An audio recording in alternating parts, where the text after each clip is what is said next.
Grace Randolph got community noted, then community noted again, then a third time on consecutive posts about the same medical condition. Then she blamed Nerdrotic. Then she tried to prove his audience was toxic by posting a screenshot of a random account. And Jeremy Griggs from Geeks and Gamers caught the whole thing in real time. This is one of the most spectacular self-inflicted online meltdowns I've seen in a very, very, very long time, because the more she tried to, well, let's just say fix it, the worse it got. And the craziest part? The movie at the center of this BAFTA controversy, I swear, is literally about whether John Davidson should have to apologize for the things he can't control. Grace Randolph is a film critic. Apparently, we are now skipping the understanding the movie portion of the job.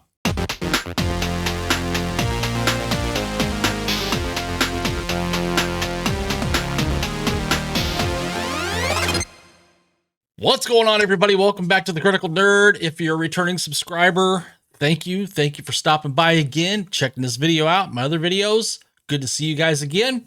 If you're new here, this channel covers pop culture, Hollywood chaos, media spin, and internet meltdowns with receipts. And today, we've got some receipts.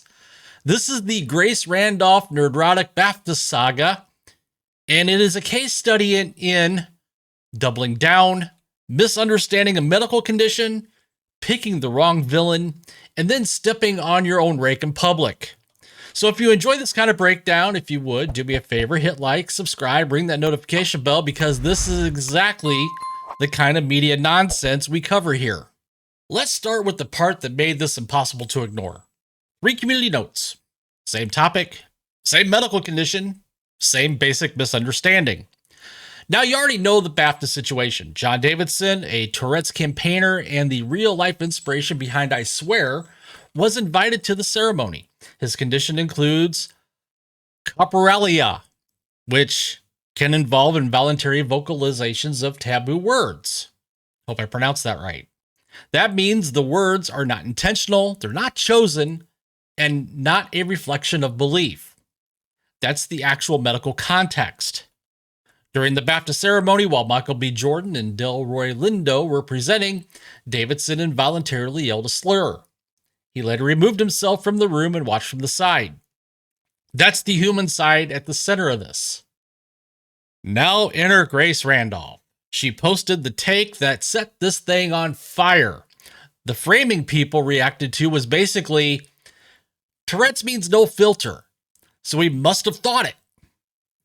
And that got corrected publicly. Then instead of recalibrating, she doubled down. Then she decided to double down again. And that's what makes this so brutal to watch in real time. Because at that point, it stops being one bad tweet and becomes a pattern. You have correction, divisiveness, no reset, more correction. And community notes kept saying the same thing over and over. The words do not necessarily reflect the thoughts, beliefs, or opinions of the person with coprolalia. 3 notes, same answer, 0 recalibration. And then she escalates further by framing it like Davidson should have done more, managed it better, or apologized more. Which again misses the point of what an involuntary neurological condition is. That's not analysis. That's not nuance. That's just digging the hole deeper with better phrasing. Now this is where the story goes from bad take to full-on escalation. Because instead of putting the heat where it actually belongs, on BAFTA and the BBC for how the event and broadcast was handled, Grace's commentary keeps drifting back toward Davidson himself. And then came the poll. And this is where a lot of people really turned on her. Because she floated alternatives for how BAFTA should have handled Davidson's attendance, including ideas that many people read as effectively, keep him in a separate area, or move him out of the main room. And we got to be honest here about this. Once you start talking about putting a disabled person in a separate space because their disability is inconvenient to the event, you're now in extremely bad territory. That's why so many people called the argument discriminatory or ableist, because the solution being floated wasn't, like better planning, better warnings, Better production safeguards or better institutional handling. It was, let's move the disabled guy. And the irony here is brutal. The film at the center of this, I swear, exists specifically because John Davidson's life has been shaped by people misunderstanding, stigmatizing, and punishing him over involuntary tics. So yes, when people say, she's a film critic who somehow missed the thesis, that's not an unfair summary. Also, and this matters, there was a bigger institutional failure conversation happening. The BBC reportedly had a delayed broadcast and still failed to handle this correctly while also making editorial choices elsewhere. That is a real process discussion. That is where serious criticism belongs.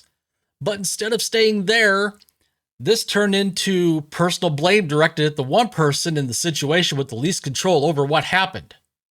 That's the wrong target. And then she pivots to Nerdrotic. Because of course she does.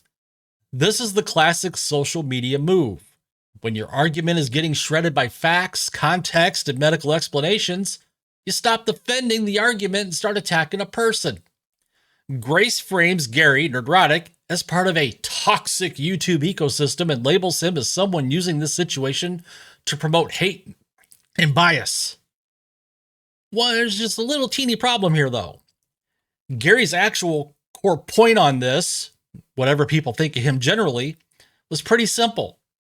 Show grace. He defended Davidson. He showed sympathy. He blamed the institutions for handling it badly. So if your attack line is, this guy's promoting hate, but the clip people are actually seeing is, show grace. This man has a condition. That's not just a miss. That's a cell phone setup. Because now the contrast is obvious to everyone watching. The person calling for grace gets labeled toxic. The person repeatedly misunderstanding the medical condition claims moral authority. That inversion is exactly why this blew up.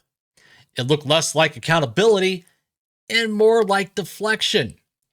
And once people smell deflection online, well, it's over. Now we get to the funniest part of the whole saga. And this is where it goes from heated internet argument to full Twitter slapstick. Grace decides she's going to prove Nerdrotic's audience is toxic. So she quote tweets a tiny random account and basically presents it as Nerdrotic fan in a nutshell. That's the play. That's the evidence. That's the screenshot. Jeremy Griggs sees it. It's Jeremy from Geeks and Gamers, and does what any normal person with internet instincts would do. He checks the account. And then the whole thing starts falling apart. Because the account she used as evidence had almost no reach. And the follow list situation made the claim look shaky immediately. Jeremy calls it out publicly. Then the account activity changes. Then people start digging. Then the, wait, what phrase begins? And suddenly what was supposed to be a slam dunk screenshot becomes a forensic Twitter thread.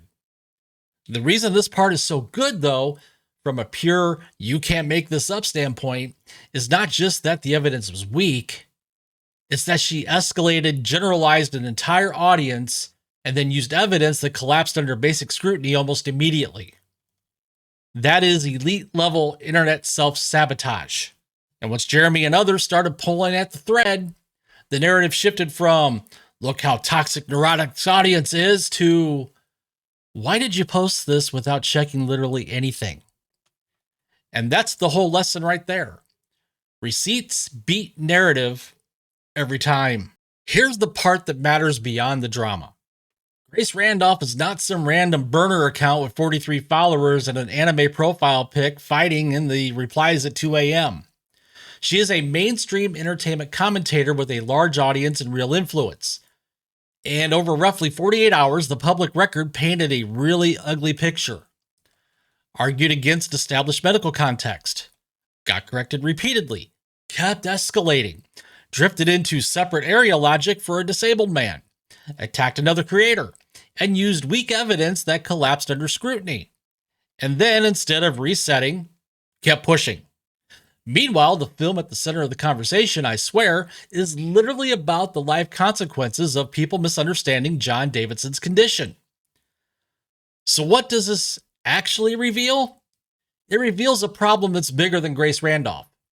A lot of modern commentary is no longer commentary. It's performance. It's not what happened or what's true or what does the evidence say or even, did I get this wrong?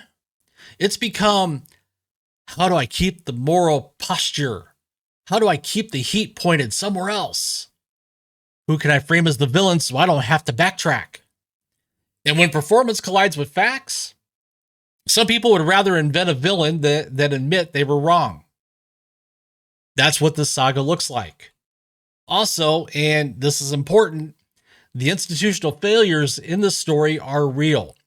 BAFTA and the BBC had obligations here. Planning, production handling, broadcast editing, protecting talent, and not turning a disabled guest into the center of a preventable onstage disaster. Those are legitimate criticisms. That's where the accountability should be focused. John Davidson didn't create an institutional failure.